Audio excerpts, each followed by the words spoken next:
Now, I know we talk all year long about positive parenting, but I wanted to be sure to give some holiday specific tips because I know this time of year brings a lot of joy, but it also can bring a lot of challenges. It is fun and exciting, but it can also feel very busy, very overwhelming and stressful for both parents and kids. And I know for us parents, since we're so busy and so overwhelmed, it's easy for us to start backsliding into negative habits, some old habits.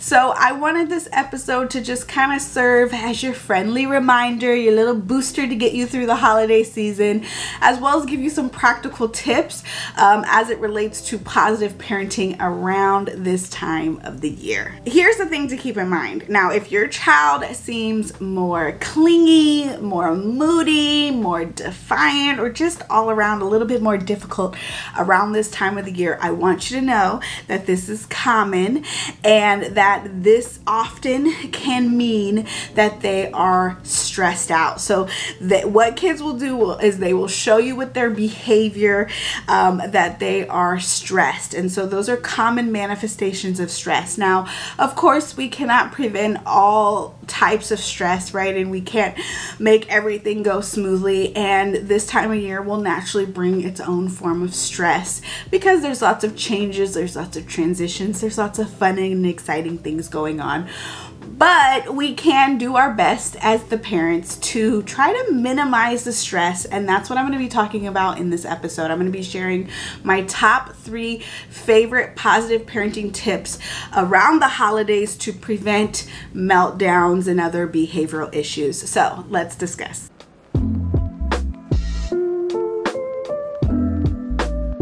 Hi, hello, and welcome back to my channel. If you are new here, I am Dr. Jasmine. I'm a mom of 2 with 1 on the way, and around here we talk about all things positive parenting, from potty training to discipline to tantrums and everything in between. So if you are watching on YouTube, consider hitting that subscribe button to join our family. Before we dive into my top 3 favorite tips around the holidays, I want to share with you a free gift, which is my free positive discipline workshop called How to Get Your Child to Listen to You Without Yelling. It is a complete step-by-step guide that includes lots of real-life examples about how not only to get more cooperation but also more connection with our little ones. So all you have to do to watch the workshop is go to themomspsychologist.com/workshop to watch it for free. All right, let's dive in. Okay, so tip number 1 is to check in with your little one before events. Even if you have a little toddler and they're not yet speaking yet, I want you to get into the routine, especially around this time of year where we're going to lots of different events and gatherings. Get into the routine of checking in with our little one before we actually enter the event or the gathering or what have you. It's kind of like the calm before the storm, where you guys get a chance to connect a little bit, answer any questions, talk about some expectations, and just kind of make sure everybody's on the same page before you actually walk into the gathering where there's lots of people and lots of things going on. So one of the things that you want to especially check in about and talk about explicitly during your little check-in chat is some of the expectations or rules that your child will be expected to follow. So for example, let's say you're going to grandma's house and dinner time is really important to her and they really have a value on having dinner together. Well, you're going to want to let your child know that ahead of time, right? Hey, we're going to grandma's house. One of the things that's really important is that we all have dinner together. So there will be a time where we'll sit at the dinner table. We're going to do our best to sit at the table. I know it's not a lot of fun. Mommy brought you some books and some coloring to keep you occupied, but I do expect you to try to stay at the table for as long as possible. You can let me know if you need a break or if you need some help, but that is one of the things that is really important to grandma. So we're going to do our best. We're going to work as a team. Any questions for me, or what questions do you have for me, and go from there. Or let's say, you know, your child is in, like, let's say an aggressive aggressive phase, and one of the things that you guys are working on is keeping your hands to yourself. You can say, you know, I expect you to use kind, gentle hands with your cousins, and if we have trouble following that rule, I will remove you, and we will go and check in a room or a bathroom together and just make sure we're on the same page. So again, you're just setting like a light expectation, keeping it positive, right? You want to form it in the way that really explicitly tells your child what you expect them to do rather than not do, right? So it's like you don't want to say no hitting or no throwing or whatever. You want to focus on what you want them to do, and then you can share, you know, what will happen if they have trouble following that expectation. And a lot of the times it's going to look like you pulling them to the side, away from all the commotion and all the excitement, to check in and reevaluate everything. So it could be, you know, gentle hands, it could be, you know, staying at the table, it can be you know, using their walking feet and having gentle hands with things around them. And of course, the younger your child is, the more we're going to have to try to make sure the environment is conducive to them rather than them trying to fit with the environment. And of course, we want to make sure that our expectations are always age appropriate. But having that check-in conversation will just help everybody feel on the same page. And it doesn't need to be long. It could be just a couple sentences. I think the shorter the better. You don't want to go on and on and on and on like a lecture. Just a quick check-in chat to make sure that everything is clear, and you want to end with, what questions do you have for me? The other thing you can also check in with them about is like who to expect to be there at the event, or what things they're gonna do. Or let's say you guys are opening gifts, letting them know, hey, I think we're gonna be opening gifts after dinner, or I'll let you know when it's time to open gifts. We're not going to do that right away, you know, just so that they can kind of have a heads up of what to expect in this new environment. Tip number 2, and I talked about this in tip number 1, and this is kind of 2 tips in one, but they're related. It is to make sure that your expectations are not only age appropriate, but context appropriate. And along those lines, making sure that you follow through with what you say, right?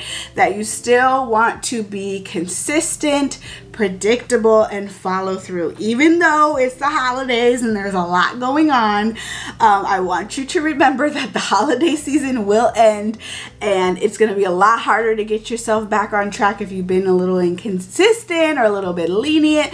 Of course, there's opportunities to be flexible, but overall, if you say you're going to do something, you want to make sure to follow through. So let's say, for example, you say, okay, if you have trouble keeping your hands to yourself or using gentle hands with your cousin, then we are going to need to go check in the bathroom or the room or what have you.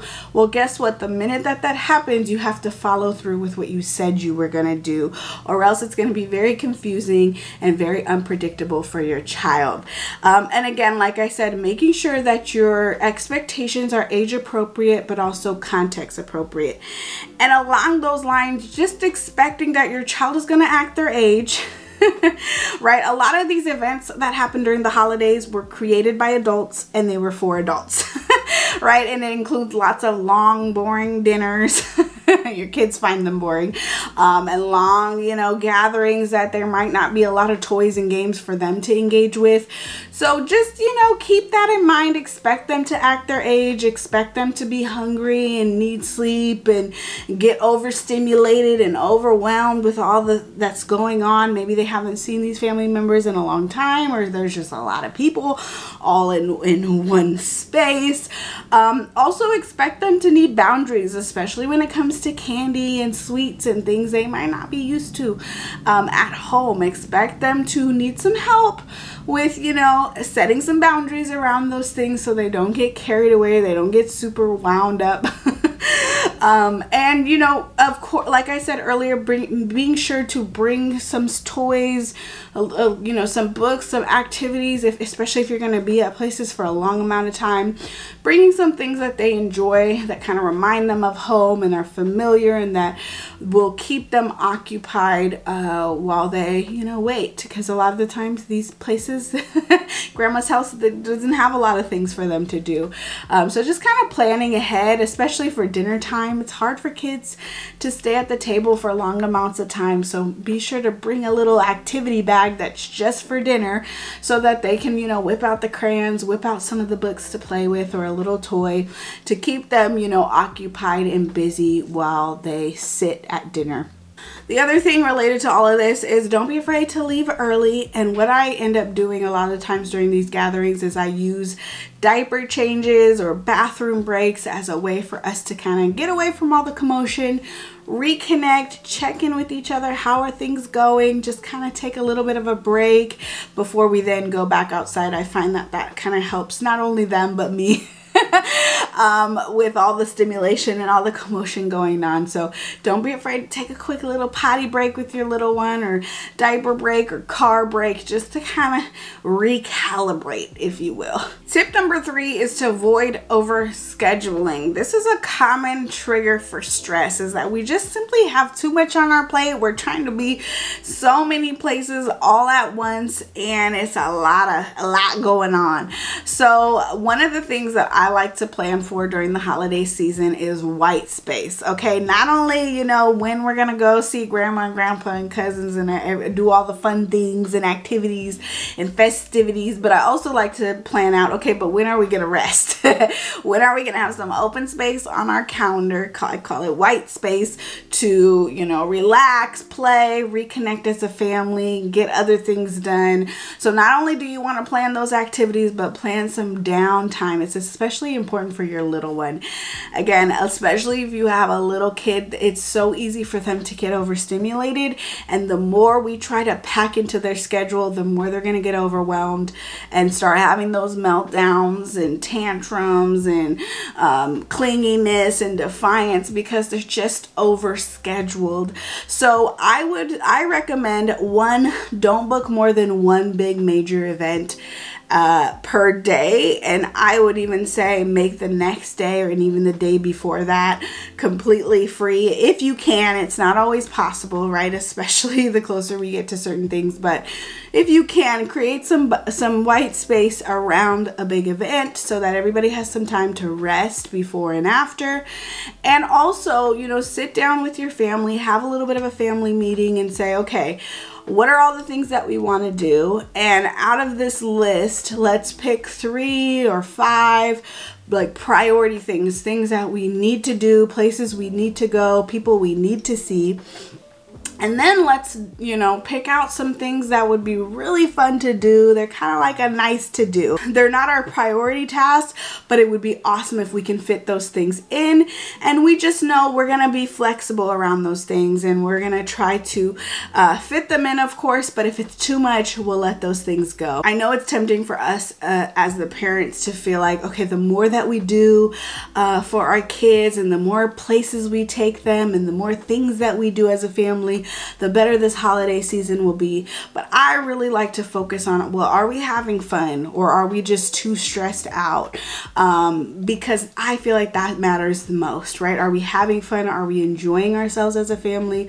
Are we present in this moment, or are we feeling stressed and overbooked? Because that's, I think, the more important thing to keep in mind during this hectic holiday season. I hope that this was helpful, and I am wishing you and your family a happy holiday season if you are celebrating. Don't forget to check out my free discipline workshop, How to Get Your Little One to Listen to You Without Yelling, for a step-by-step guide on increasing cooperation. Especially comes in handy around this time of the year. That is it for this episode. I'll see you in the next one. Bye.